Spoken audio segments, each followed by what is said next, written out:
I found this little stick right here. It's a Trooper brand. Came out of Ace Hardware in DeKalb, New York. I'm sure Ace gets them everywhere, wherever there's an Ace. Claims to be American hickory. I think it was like $6 or $7. It was pretty cheap. So we'll see whether or not this will work. You know?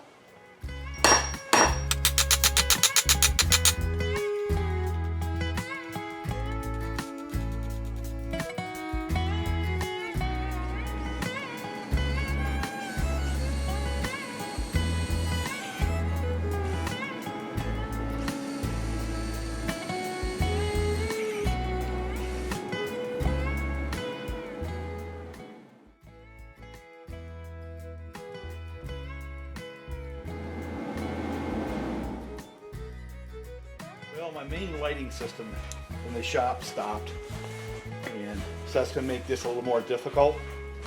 But I've had this thing bouncing around since I was a child. I don't even know if it's any good, but that's not the point. What I wanted to do was try out this thing right here. I picked this thing up for 60 bucks and probably have already voided the warranty because I went and cut off a bunch of stuff here because I wanted to have more access. We'll get into that later, but I wanted, on existing axes, I wanted to see how close I can get to the head with this belt sander if I want to do some modifications after the fact. Now, the right way of doing it, of course, is doing it right up front. Well, I don't know anything about this stuff, so I'm kind of just sort of figuring it out real time. And this thing has been collecting dust and rust now for a while, so I think what I'm going to do is kind of buff it up a little bit and see if we can make a handle. Now, I'm not really an axe person, but this is one that I had taken out of one of my old axes that was split. So I cut the top off and then started using this belt sander to reshape it so that maybe I can set it on this just for shits and grins, right? Which means I've got to tilt that back a little bit because the way this was sharpened, that's got to tilt forward in order to keep it square to the handle. So, you know, right or wrong, I don't know if it's the right thing to do, but I'm going to do it anyway.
What I was looking for was to figure out how to get it to where when my hand's about here, not hitting something, I got a fairly square blade.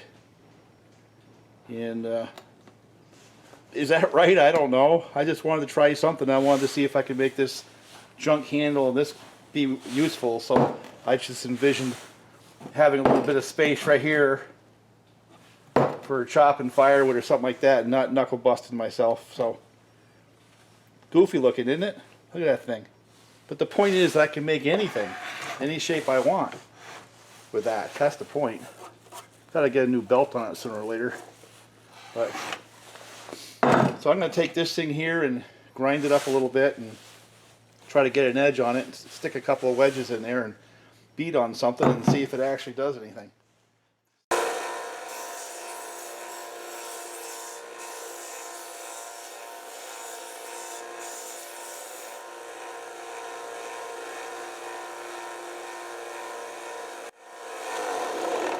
We'll have to call this Goofy Tool 1. Now, I can make wedges. This is the one that came out of here. I can probably clean this up and stick that wedge right in there. And I'm going to probably saw a little slot there so I can put some wood in there.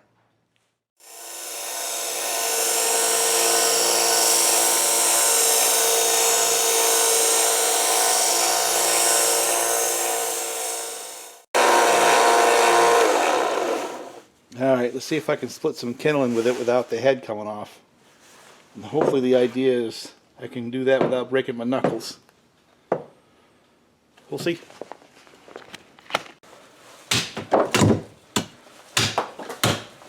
Man, you can really wail on this thing. This little knot right there kind of lets me hang on to it that way. Man, you can wail on stuff.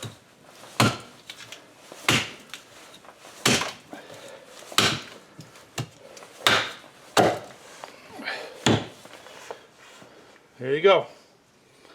Ugly as sin, but fun. Well, good morning. It's a little colder, so things are freezing up a little bit, which makes my life a lot easier. And I'm down here, well, pulling logs. I got a whole bunch to do and a whole bunch to clean up. I'm not going to bore you with all the pulling video. Got enough of that. But I got a lot of situations like this where this may not look like it, but it's a fairly steep bank. And like that tree right there, I can't pull straight up because of the stump. I'm going to put a snatch block over there and pull the tree over, then pull it up. And I've been down there all morning cleaning up tops. Down in there.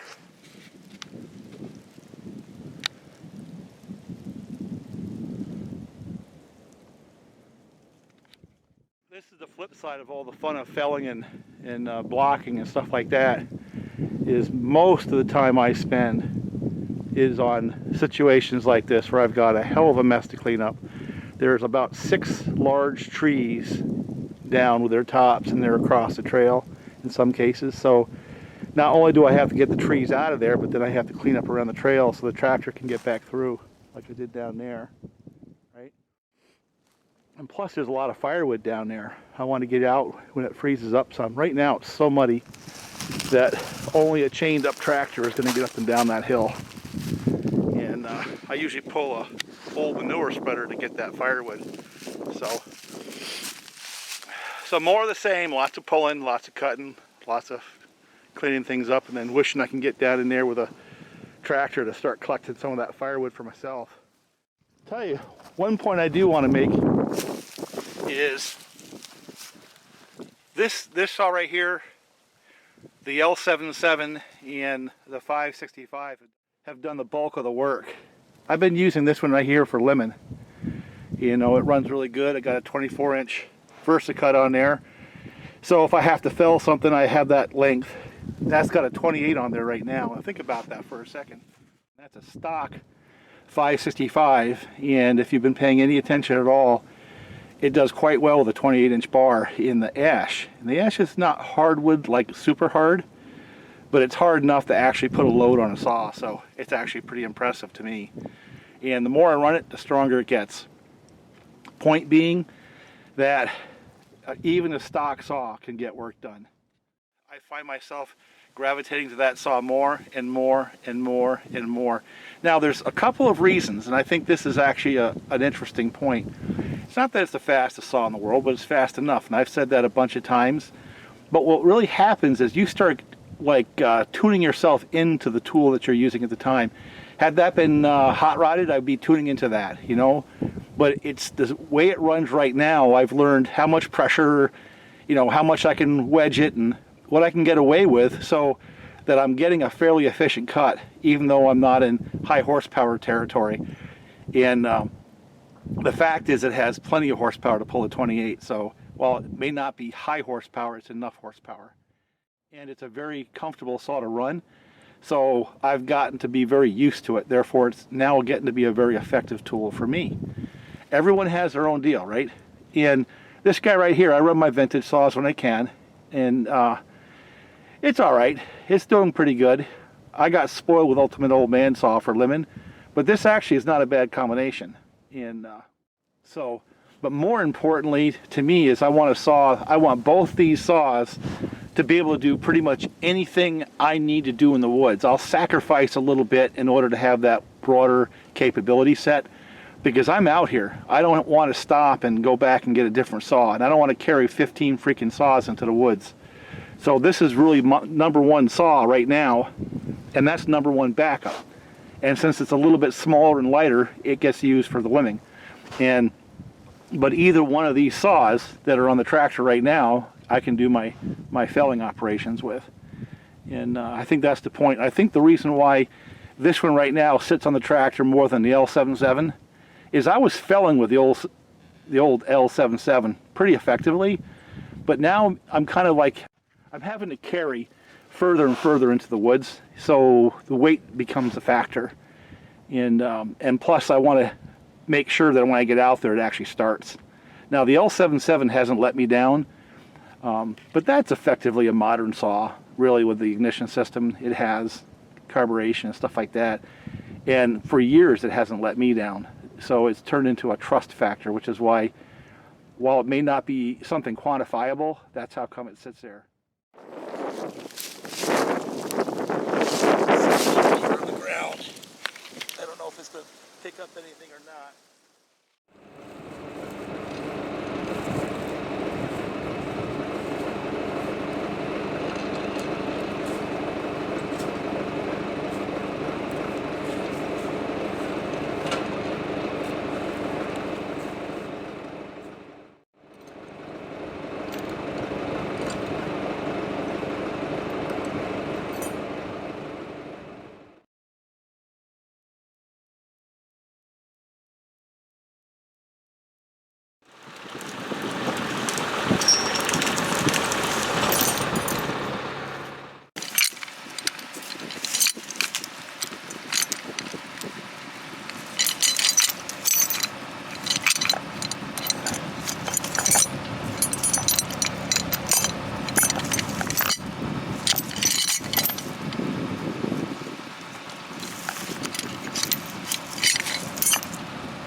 Gotta tell you, this one right here was a struggle. Number one, I didn't have a choker big enough to go around the stupid thing. And number two, I had to pull it up this bank, and there's a lip on the bank that one hang on. So I ended up having to snatch block into a tree over here so that you could see where it dug in, right? I had to snatch block it over here, just pull it along a little bit, and then release it. And then Hold it up to the track. That's a lot of tree right there. That's a lot of tree.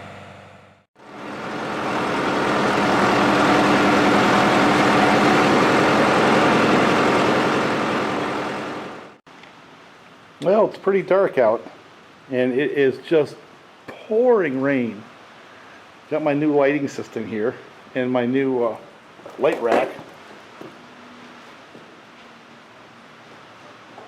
See how well it works.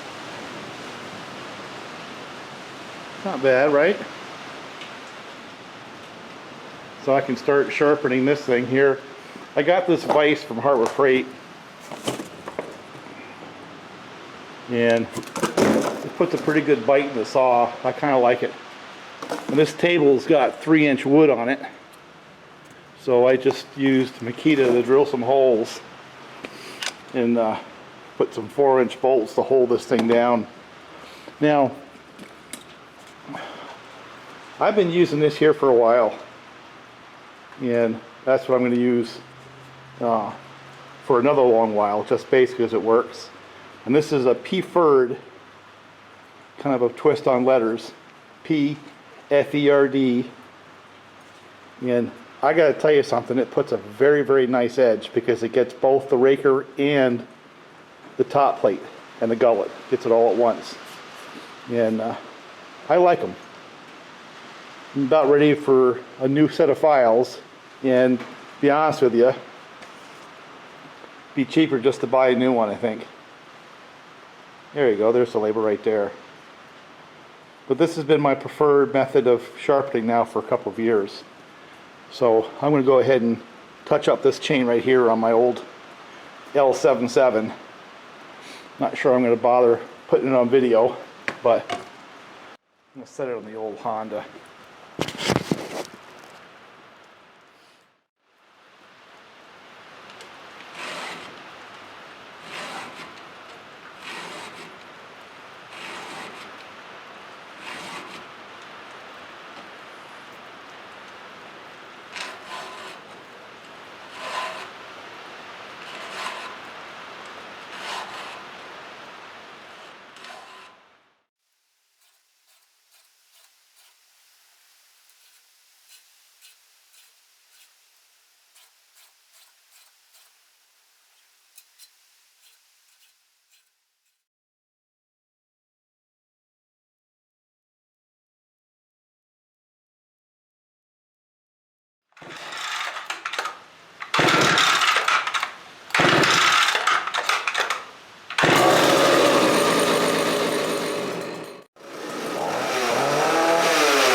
Yep, it'll start.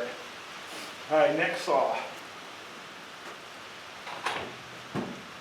is my venerable old Jonsered, model 70.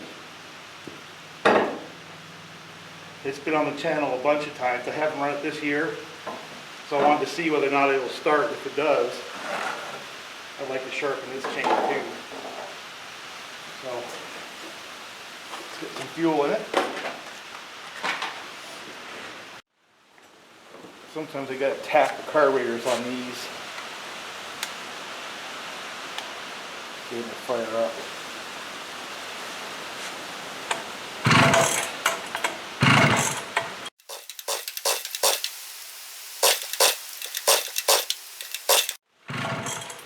Yeah, let's see what we got. If I can get this to fire, I think I'll go home after that. Get the spark plug out, take a look at it and stuff. Make sure I have spark. Tap the carburetor. Do the things you do on an old Jonsered with a Tillotson.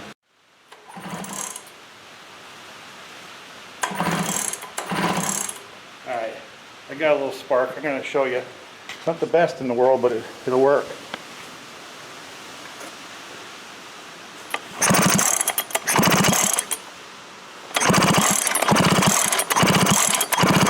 That's not a problem. But if you look down in the carburetor, it's dry as a bone. So let me just do the standard tap, because oftentimes what happens with these old Tillotsons, as I've pointed out for a long time, is the needle sticks. It doesn't let fuel, and if that's the case, this thing's not going to run.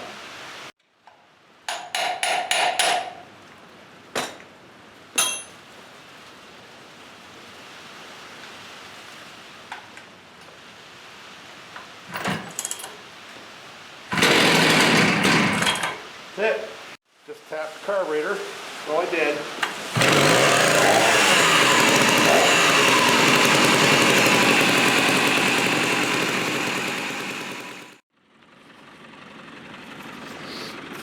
Let's see how hard it is to get this thing started today.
Now that's the chain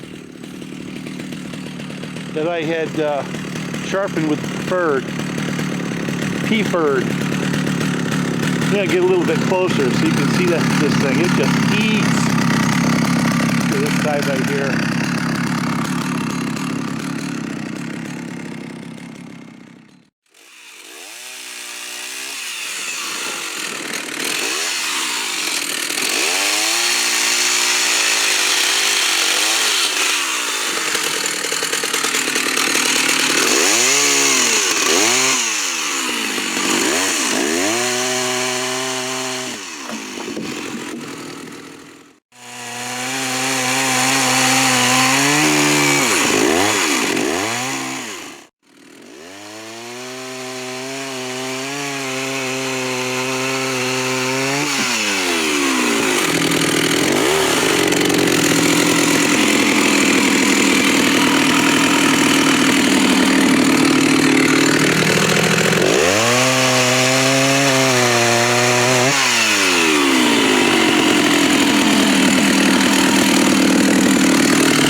honest, I was still able to get it started with about half a pull cord. This damn thing runs good. I think I'll bring it up to the shop and put a little time to that saw. That thing runs really, really well. But that preferred sharpened chain just works with that saw right there. A little bit of aggressive raker. I got an 8-pin sprocket on that, so that brings the chain speed up just a little bit because it's a low RPM saw. Has no problem pulling it. I don't know if I'd use that for a felon saw, but for bucking logs on the landing, why not? So I would say that that sharpening technique has always been a success, but it's a demonstrable success today.